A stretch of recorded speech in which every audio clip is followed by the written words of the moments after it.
Hello, everyone, and inside today's Locked On Canadiens, the Habs top the Avs in regulation. Kent Hughes has a meeting, and so much more inside today's show. You are Locked On Canadiens, your daily podcast on the Montreal Canadiens, part of the Locked On Podcast Network, your team every day.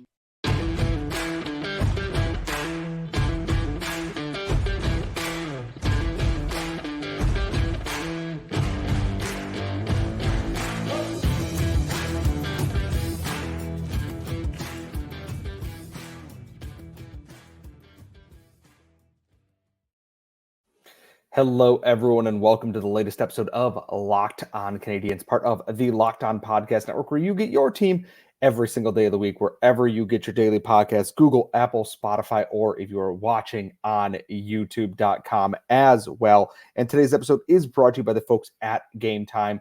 All you have to do is download the Game Time app, create an account, and use code LOCKEDON for $20 off your first purchase. And we got a good one for you today, folks. For those who do not know, if you are new here for whatever reason, I am your host. I am Scott Matla. My co-host is off for the week on some work-related stuff that is unimportant, but otherwise, I am with you here today. We've got so much to go over. We've got an actually thrilling Habs game, and I am not saying that sarcastically. I promise you. 4-3 win over the Colorado Avalanche. We're going to dive into that. Kent Hughes had his mid-season check-in, press conference, whatever we want to call it at this point. And Tanner Pearson appears to be nearing a return, which leads to some more roster questions and everything. We'll get to that in our final section later on in this episode. But let's dive right into the fun stuff here. The Habs coming off a disappointing loss to the Oilers, a absolutely terrible effort against the San Jose Sharks, a weird lack of effort against the Philadelphia Flyers. They came out in this game and went toe-for-toe with the Colorado Avalanche.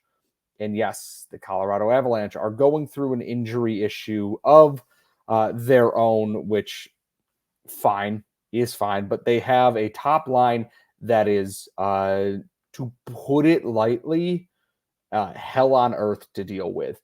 Nathan MacKinnon, Mikko Rantanen, and even Jonathan Drouin are just terrifying to play against, backed up by Cale Makar and Samuel Girard and Devin Tays and a guy like Josh Manson. They're a team that can be frustrating. And I had my concerns about this one because Nathan MacKinnon is playing hockey like he is angry at everybody. And that should be terrifying to anybody who has to line up against him. Early on in this game, I know Caden Gooley is a very quick skater. I know Mike Matheson is a very quick skater. They were on the ice at separate times against Nathan MacKinnon, and I went, oh, that's what fast looks like. His explosiveness is just absolutely terrifying. And I got to say, the fact that MacKinnon didn't get a goal in this one is a pretty impressive kind of showing from the Canadiens here, because they have got goals from Devin Tays, Cale Makar, and then they got one early on, and I believe that was Ross Colton on the power play. It was on the power play. Anyways, it was a game that could have gotten out of hand, and the Canadiens kind of took bits from some of the games they played last week. They had the old school counting numbers, and I'm going to call them old school in that people rely a lot more on expected goals and those percentages than just straight up Corsi for and Corsi against. The counting numbers at 5-on-5 aren't going to look good to the Canadiens as Colorado generated chances, but the Canadiens seem to do a pretty good job of trying to fan things out and clearing away second attempts. There were shifts where Colorado showed that they were a deeper, better team, and they cycled, and the Habs iced it, and they cycled, and yet it never came collapsing down. We talk a lot about bend but not breaking in games. This was bending, not breaking, and snapping back in the other direction there. For the Habs, there's a lot of keys in this game, and I know people want this team to lose. They want that higher draft pick, and I am understanding on that. But even the harshest critics looking at this game go, Jake Allen, boosted trade value, great game. We're going to talk about the 3 goalie thing and Kent Hughes in our second segment. You get a power play goal early from Juraj Slafkovsky. using his reach and his body to his advantage. Great goal. Cole Caufield, power play goal.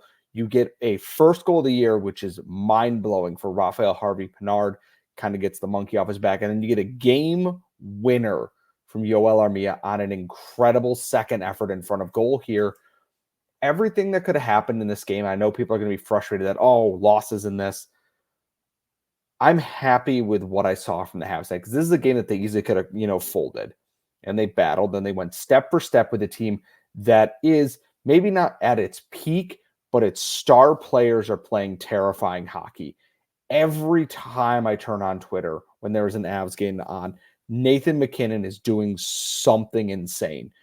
He's fast. He's so lethal with everything he has in his arsenal. And he plays like everybody is out to get him. I love watching him play. He's a menace to society. And the Canadiens, relatively to everybody else here, kept him in check here. They took a lot from the game against Edmonton, where they had to do the same thing with McDavid and Draisaitl and Zach Hyman and Ryan Nugent-Hopkins, etc. And they applied it to this Avs game here, and they came out with a win. And here's the thing is, their schedule's still not going to get any easier here. And I believe coming up next, Devils on Wednesday, Senators on Thursday. Devils, flawed team, goaltending issues, some injuries to key players, are a team like Colorado that we're going to see.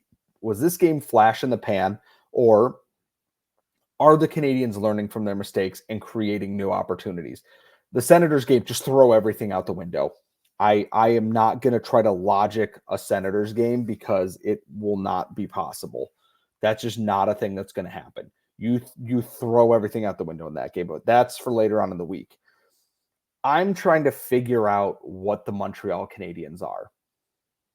They are a team that at some points look really polished and really good. Their power play tonight was phenomenal.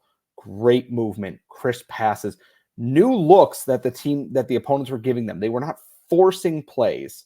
Caufield's goal, brilliant moment of individual effort, still good setup to get him in that position to take that shot around Georgiev. Juraj Slafkovsky was there, finally utilizing him and his frame in front of the net, that he gets the pass, rebound, and then continues to stretch that through there. That's what we've wanted to see. But then I flash back to like the Oilers game and to the Sharks game, etc., where this team doesn't look like anything.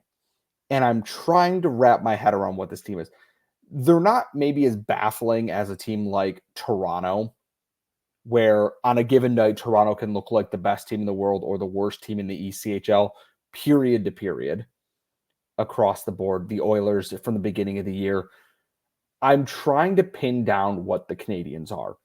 They are not a good team. They are not a horrifically awful team. They are a team that is in a very weird no man's land part of the rebuild, where you're hoping and hoping that, are the wheels going to fall off? Or are they going to put it together? As of right now on Tankathon, the Canadiens are sitting 8th overall, behind the Sabres, Wild, Blue Jackets, Senators, Ducks, Blackhawks, and Sharks. I don't know if this has been updated with today's games, because I know the Sabres played earlier. I believe the Blue Jackets played earlier and also won. So there might be some shuffling around in there still to go. But as of right now, the Canadiens are comfortably sitting in bottom 8, top 8, whatever you want to call it. If I sort this by the league here, the Canadiens are 25th in the league with 43 points, 1 point ahead of the Sabres there, 2 points ahead of the Wild, and 6 points up on the Blue Jackets. They've got their work kind of cut out for them in terms of getting to the bottom. However, they are tied for second worst in the league with 9 regulation wins. The Sharks have 8. The Canadiens have 14 overtime wins. The Sharks only have 10, which is where that difference is coming from. They're at 500, though, which is a kind of a wild thing to think about. They are not in the playoff. They're not out of the playoff wildcard chase, but they are 6 points out at this point, behind 2 teams in front of them in their own division. I can't quite put my finger on what the Montreal Canadiens are yet. I am enjoying the growth and steps that I am seeing this year above anything else. That is what I am happy to see. They are a rebuilding team, and they are showing the sparks of why this rebuild will be successful. You look at what Caufield, Suzuki, and Slafkovsky did tonight. Great. I watched some of the young defensemen, guys like Jordan Harris, guys like Caden Goulet, like Jaden Struble, play above their pay grade. And I've even seen some vets who are still having some fight left in them, that when this team is going to take that next step, even if they are not here, we're part of helping to get that young group there. I am very interested to see where we'll be in a week when we check in on this. The Devils game feels like it could be a trap. The Devils can score. And, beyond that, the Senators game, just like I said, throw it out the window. We're going to get into so much more in the show. Kent Hughes had a press conference, everybody. We're going to get into what he talked about and more coming up next. But first, as I said, today's show is brought to you by the fine folks at Game Time. And everyone knows buying tickets for crucial events is always a nightmare, but it doesn't have to be when you want to purchase tickets for your next big event. The Bills won in the wild card round, and the first thing I did today was load up Game Time to check out tickets for their upcoming game against Kansas City, the Taylor Swift, Josh Allen Bowl there. And I got to tell you, I got views from my seat. The price I saw on Game Time is the price I pay. There is no hidden fees.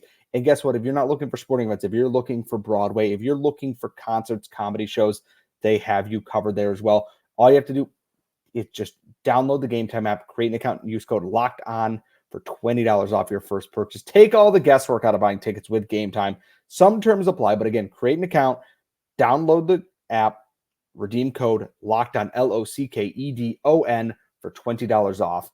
Download Game Time today. Last minute tickets, lowest price guaranteed.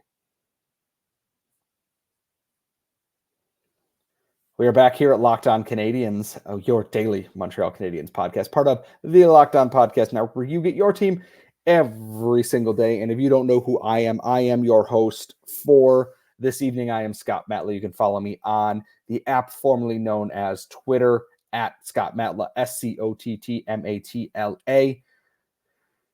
Oh boy, it was a busy holiday day for the Montreal Canadiens, and I know that Martin Luther King Day is a day specifically just in the United States, but a lot happened on what was not a day I was expecting much. Didn't know Kent Hughes was speaking until about an hour before that.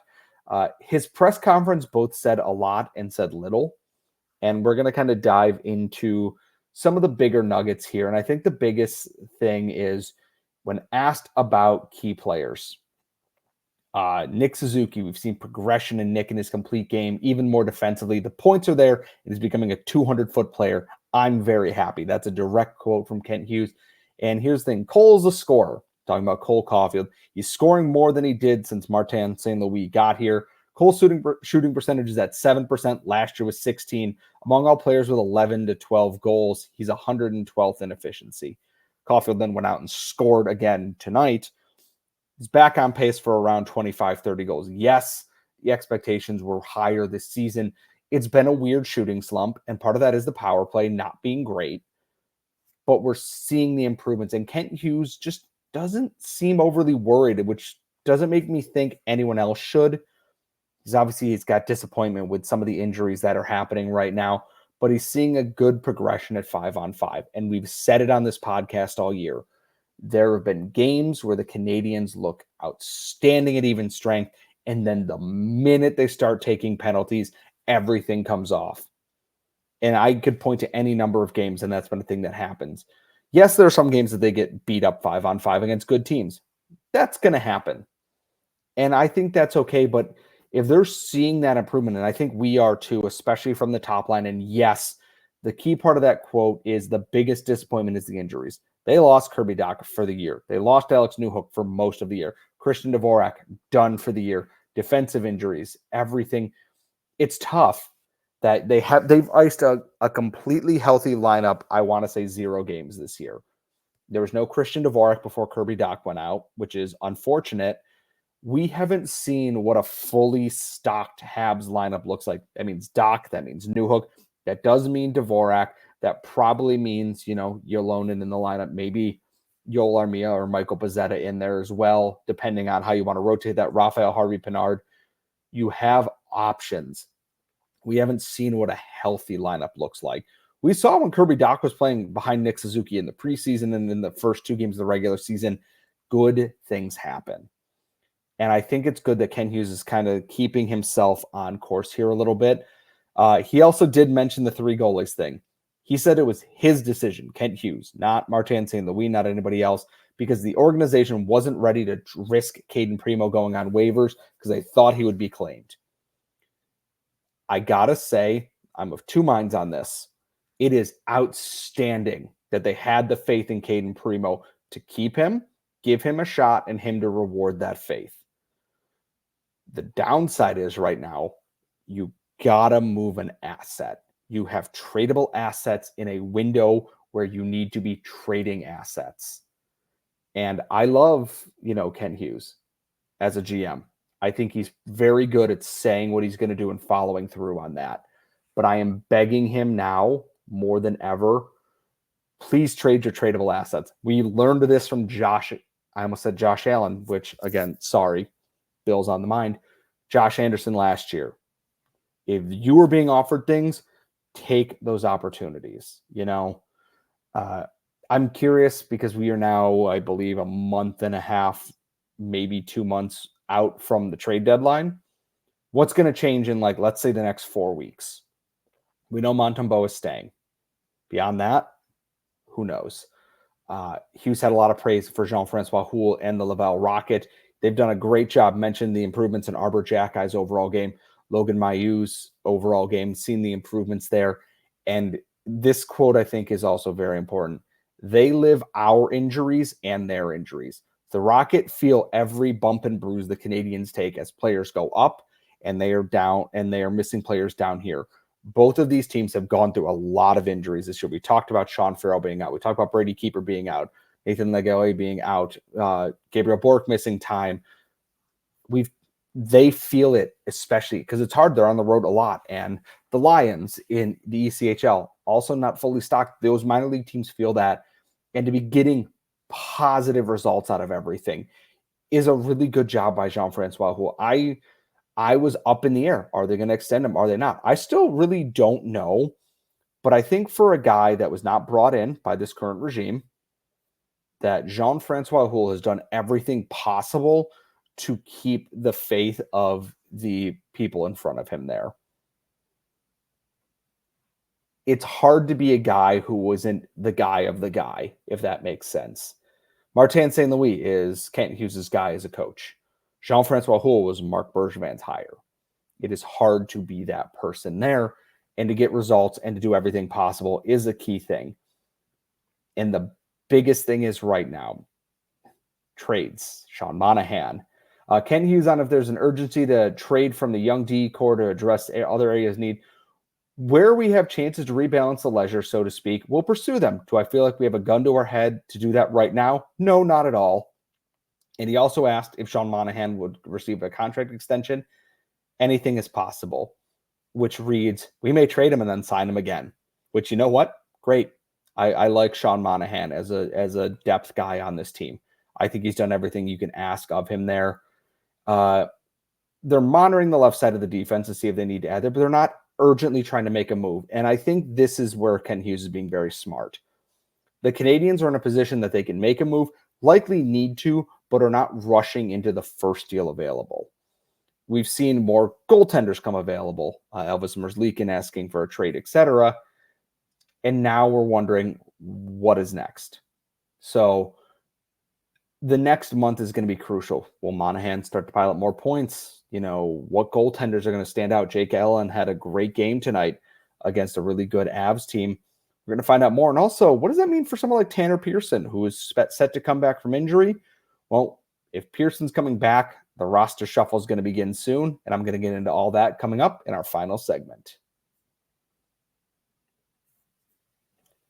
And before we do that, it's the halfway point of the NHL season, Habs fans, and we know they're inconsistent, sometimes frustratingly, sometimes not.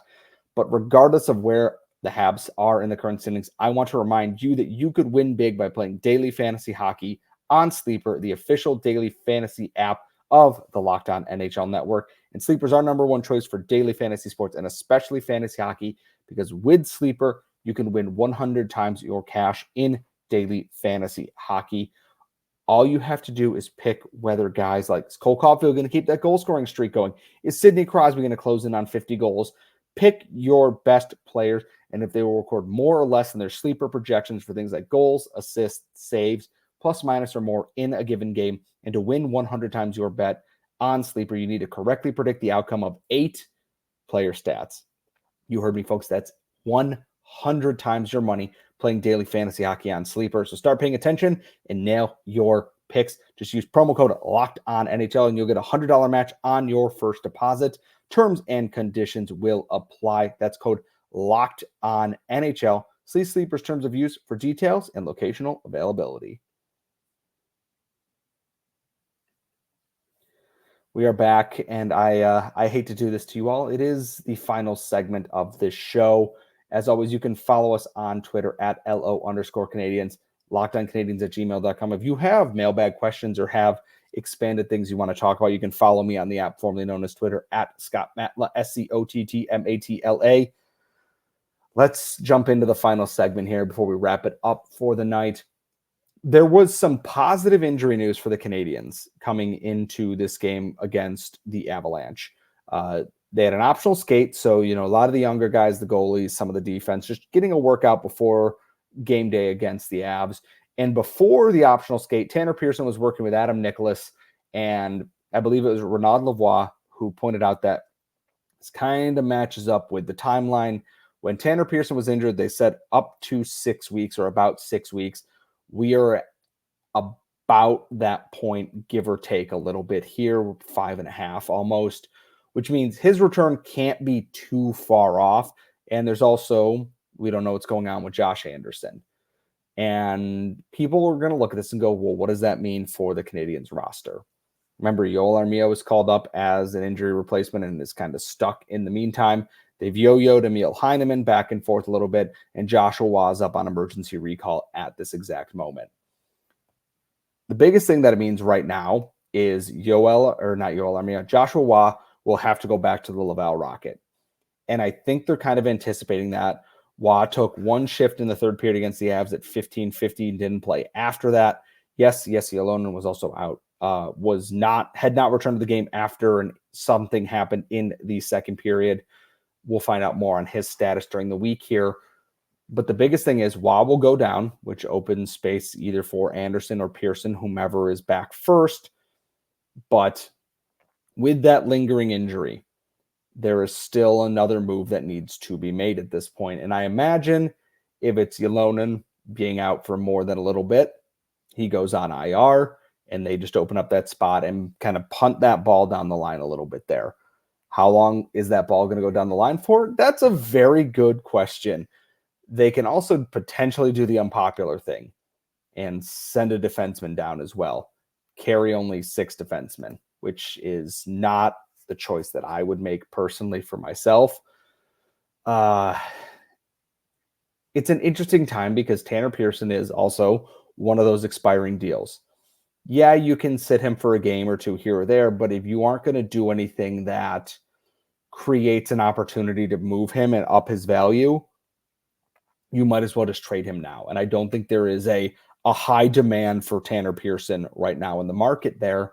And it also kind of shuffles, what are you going to do with the lineup? Okay, if we're assuming Joshua Waugh is in the AHL, and let's say for all intents and purposes, Jesse Ylonen is injured on IR. You have 2 roster spots, and you have Pearson and you have Josh Anderson. Where do you put these players?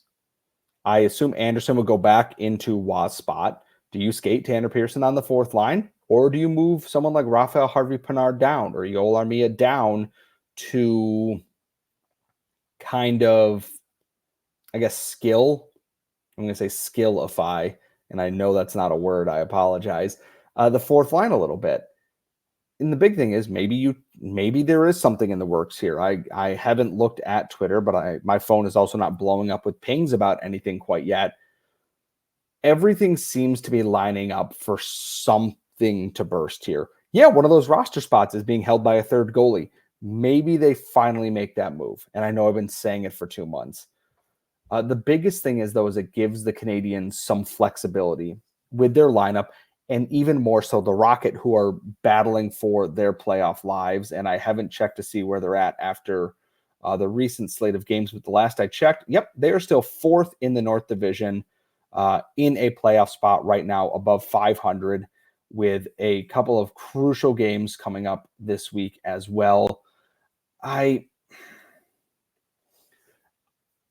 biggest thing out of Tanner Pearson's return is, and I know that this is weird, this is an NHL podcast, and most people likely don't care about the Rocket the way I do, is that it helps that team get healthy. Because this weekend they have 2 games against Belleville, one on Friday, one on Saturday. They're playing a home and home with a team that's been their boogeyman. I would love to have the Rocket at full strength for those games. I want them to keep this run of form happening. So I believe they're on a hell of a streak right now. They are 6-0-1 in their on a 6-0-1 streak, 8-1-1 in their last 10 games. They are hot, and they are doing that without regular games from Heineman. Joshua Waugh called up, injuries to Sean Farrell, Gabriel Bork missing some time. They've done everything they can to keep that ship afloat.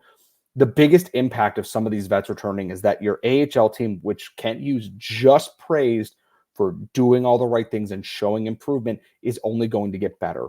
And they're going to get those winning habits drilled in there and winning tough games, and then be closer and closer to being called up. Also, with the Senators game being the way that is, I wouldn't be surprised if Arbor Jackeye is on the way up just for that game. And then back to Laval on Friday, where he can then play the Senators again.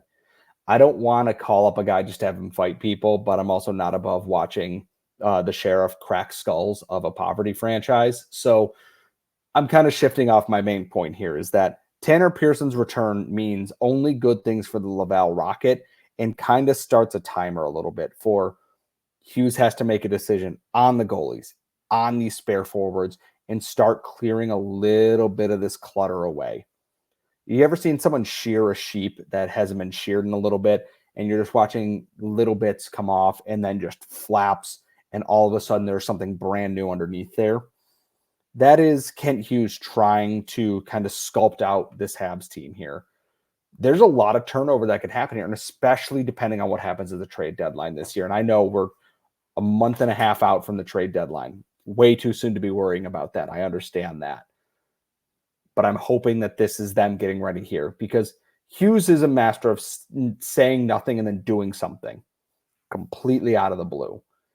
He did it with the Casey DeSmith trade. We knew they were going to trade players, but at the same time, I'm very interested to see, and I keep saying curious because, again, I don't know what this team is. They are both not terrible and also not good, or great, I should say, on a given night. And the GM, who speaks a lot more freely than the previous regime, still manages to keep everything very close to the vest. Yeah, you hear smoke and fire here and there, but that's insider speak. There's a lot of fun things potentially coming down the pipeline here. As I said, Rocket play Friday and Saturday this week. The Habs play Wednesday and Thursday, and I believe also on Saturday. Going to be some juggling going on there, especially if Tanner Pearson is ready to come back. Maybe they give him a conditioning assignment for a couple of games. Just let him get his feet back underneath him. It's been out a little while. Who knows? Until then, you're just going to have to follow me on Twitter at Scott Matla. My co-host is at The Active Stick. You can follow our show at LO_Canadiens wherever, on Twitter. You can find us on YouTube as Locked On Canadiens, wherever you find your daily podcast, Google, Apple, Spotify. Check out Locked On Sports Today, a 24/7 stream with all of our local experts. I am going to bid you all adieu, and I will see you all next time.